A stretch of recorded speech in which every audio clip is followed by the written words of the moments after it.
بسم اللہ الرحمن الرحیم عن شریح بن ہانی رحمہ اللہ قال سألت علی بن ابی طالب عن المسح علی الخفین۔ حضرت شریح بن ہانی رحمۃ اللہ علیہ کہتے ہیں کہ میں نے علی بن ابی طالب رضی اللہ تعالی عنہ سے مسح علی الخفین کے بارے میں پوچھا، موزوں پر مسح کرنے کے بارے میں پوچھا۔ فقالا، تو حضرت علی نے کہا، جعل رسول اللہ صلی اللہ علیہ وسلم ثلاثۃ ایام ولیالیہن للمسافر ویوما ولیلۃ للمقیم، کہ نبی صلی اللہ علیہ وسلم نے موزوں پر مسح کرنے کی مدت 3 دن اور 3 رات طے فرمائی مسافر کے لیے، اور 1 دن اور 1 رات طے فرمائی مقیم کے لیے۔ رواہ مسلم۔ اس حدیث کو امام مسلم رحمۃ اللہ علیہ نے روایت کیا ہے۔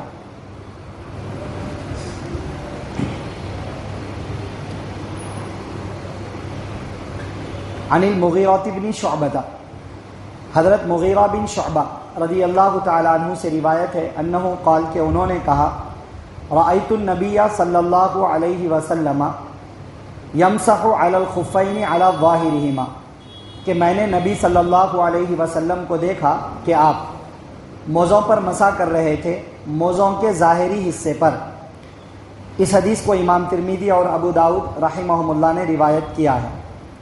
عن علی رضی اللہ عنہ قال، حضرت علی رضی اللہ عنہ سے روایت ہے، فرماتے ہیں، لو کان الدین بالرأی لکان اسفل الخفین اولا بالمسح من اعلاہ، کہ اگر دین عقل اور رائے سے ہوتا تو پھر موزے کا نچلا حصہ اس کے اوپر کے حصے کے بالمقابل مسح کرنے کے زیادہ لائق ہوتا۔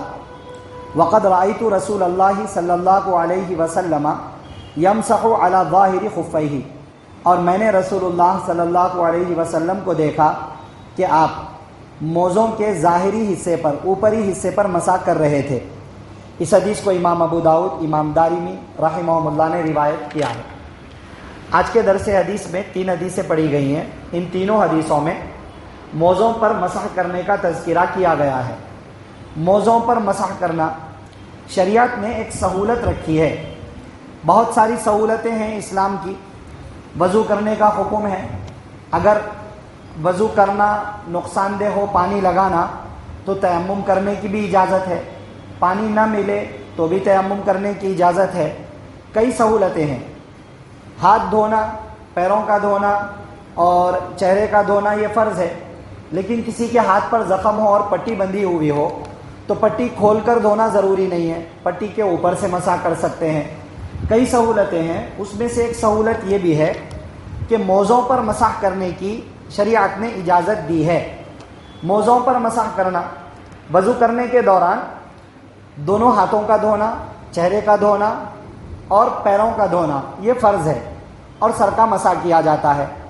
یہ اعضاء کا دھونا فرض ہے، فرض قرآن کریم کی آیت کی روشنی میں فرض ہے باضابطہ۔ پھر آپ صلی اللہ علیہ وسلم نے اللہ تعالیٰ کے آپ صلی اللہ علیہ وسلم کو وحی فرمانے سے آپ نے تھوڑی سی سہولت دی۔ پیروں کا دھونا اگرچہ فرض ہے، لیکن موزوں پر مسح کے سلسلے میں شریعت نے رخصت دی کہ اگر کوئی پیروں کو دھوئے بغیر پیروں میں چمڑوں کے موزے پہنا ہوا ہو اور وہ اس کے اوپر مسح کر لے تو یہ مسح کر لینا بھی کافی ہے۔ چمڑوں کے موزے اتار کر پیروں کو دھونا وضو کے لیے ضروری نہیں ہے۔ ایک سہولت رکھی گئی ہے شریعت کی جانب سے، ایک رخصت ہے، کیونکہ الدین یسر، دین بہت آسان ہے۔ اب موزوں پر مسح کا مطلب کیا ہے؟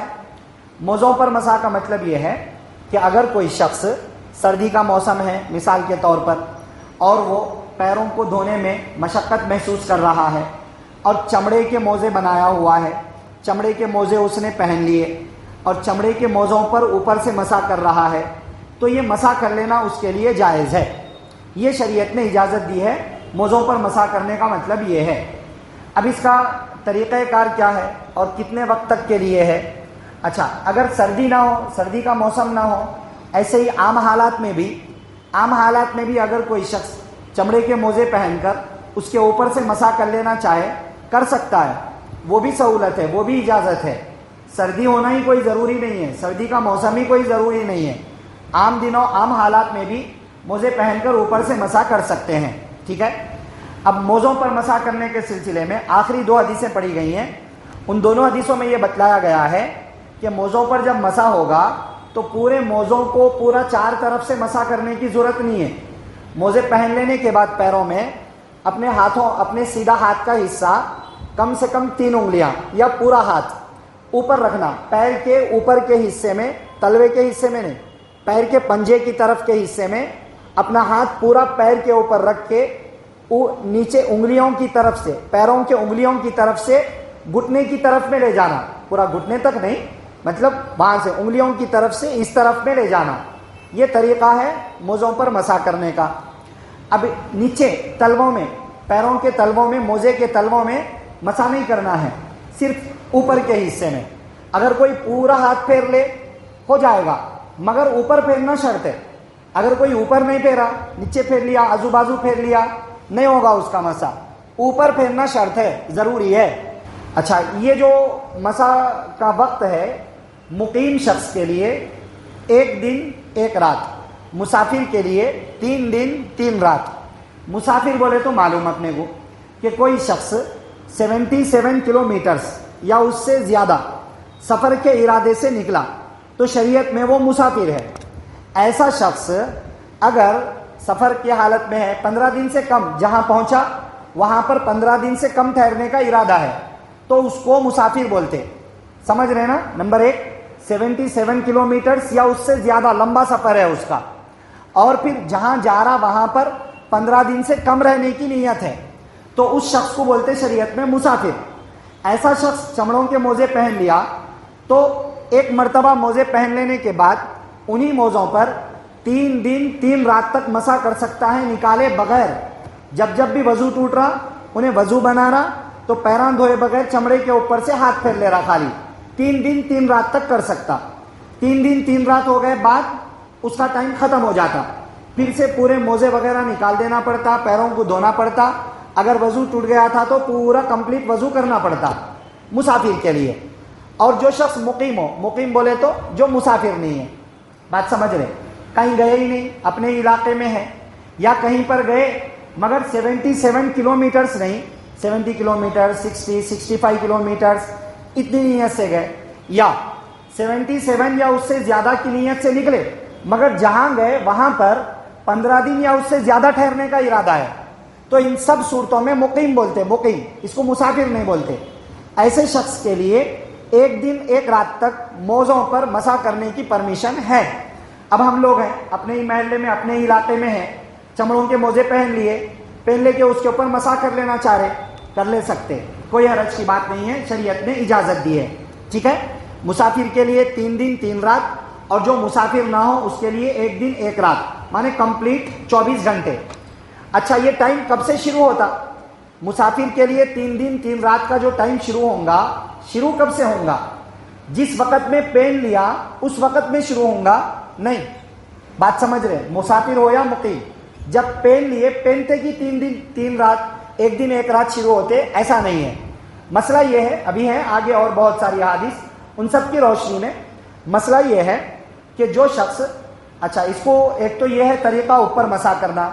اب جس کو موزوں پر مسح کرنے کا ارادہ ہے وہ شخص کیا کرے, مکمل وضو کرے, کمپلیٹ, مطلب پورا اچھی طرح وضو کر لے. فرسٹ مرتبہ موزے پہننے سے پہلے کمپلیٹ وضو کرنا, پورا پیران بھی دھونا, دھو لیے بعد اب چمڑے کے موزے وہ پہن لیا, پہلی مرتبہ کمپلیٹ وضو کرنا ضروری ہے. ٹھیک ہے. چمڑے کے موزے پہن لیا, پہن لینے کے بعد پہنتے کی ٹائم شروع نہیں ہوتا. اس کے بعد آئندہ جب کبھی بھی اس کا وضو ٹوٹا, جس ٹائم پہ اس کا وضو ٹوٹیں گا وہاں سے 3 دن 3 رات شروع ہوتے.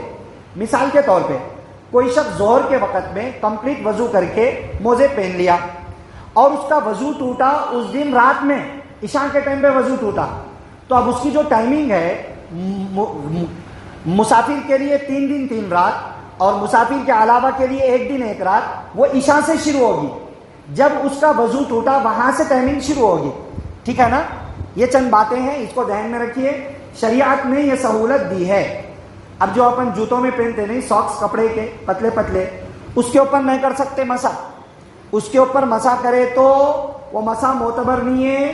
اور ویسا کوئی شخص مسا اس کے اوپر مسا کر کے نماز پڑھا رہا تو اس کے پیچھے نماز پڑھے تو اپنی نماز بھی نہیں ہوتی, پوری نماز بھی لوٹانا پڑتا. کہیں کو اس کا وضوش نہیں ہوا, وضو نہیں ہوا تو اس کی نماز نہیں ہوئی, اس کی نماز نہیں ہوئی تو پیچھے والوں کی بھی نماز نہیں ہوتی. کئی کو نہیں کر سکتے اس پہ مسا. وہ بعد میں احادیث آتی, احادیث کی روشنی میں انشاءاللہ میں وہ بات بعد میں بتاؤں گا. فی الحال آج کے درس حدیث میں جو چند باتیں ذہن میں رکھنا ہے وہ یہ ذہن میں رکھیے. نمبر 1, شریعت نے سہولت دی ہے چمڑے کے موزوں پر مسا کرنے کی پیروں کو دھوئے بغیر. نمبر 2, مسا کرنے کا طریقہ یہ ہے کہ موزے پہن لینے کے بعد اوپر کے حصے میں انگلیاں اچھی طرح رکھ کر, 3 انگلیاں یا پورا ہاتھ ہتھیلی والا رکھ کر انگلیوں کی طرف سے اوپر کی طرف میں لے جائیں. یہ نمبر 2 طریقہ ہوا. نمبر 3, مسافر کے لیے 3 دن 3 رات, مقیم کے لیے 1 دن 1 رات. نمبر 4, ٹائمنگ شروع کب سے ہوگی؟ کمپلیٹ وضو کر لینے کے بعد جب پہن لے گا اس وقت سے نہیں, پہننے کے بعد جب کبھی بھی اس کا وضو ٹوٹے گا وہاں سے ٹائمنگ شروع ہوں گی. اب جب اس کا وضو ٹوٹ گیا بعد میں تو اب اس کو موزے نکال کے پیران دھونا نہیں ہے, اب وہاں سے موزوں کے اوپر سے مسا کرنا شروع کر سکتے. ٹھیک ہے. نمبر 5, شریعت نے یہ سہولت سب کے لیے دی ہے, سردی کا موسم ہو تب بھی اور سردی کا موسم نہ ہو ایسے ہی ہم چمڑے کے موزے پہن لیتے ہیں تب بھی کوئی حرج کی بات نہیں ہے. شریعت نے یہ سہولت دے رکھی ہے. اب موزے کئی طرح کے ہوتے ہیں, کپڑوں کے, چمڑوں کے, نیچے کا چمڑے کا, اوپر کا کپڑے کا, موٹے موٹے کپڑے کے, کئی قسمیں ہیں اس کی. وہ سب باتیں انشاءاللہ بعد میں احادیث کی روشنی میں ذکر کی جائیں گی. ٹھیک ہے. دعا فرمائیے اللہ تعالیٰ مجھے آپ کو سب کو شریعت کے مسائل جان کر عمل کی باتوں پر عمل کرنے, بچنے کی باتوں سے بچنے, عقیدے کی باتوں پر عقیدہ رکھنے, رخصتوں سے فائدہ اٹھانے کی توفیق نصیب فرمائے. آمین. سبحان اللہ و بحمدہ, سبحانک اللہم و بحمدک, ونشہد ان لا الہ الا انت, نستغفرک و نتوب الیک.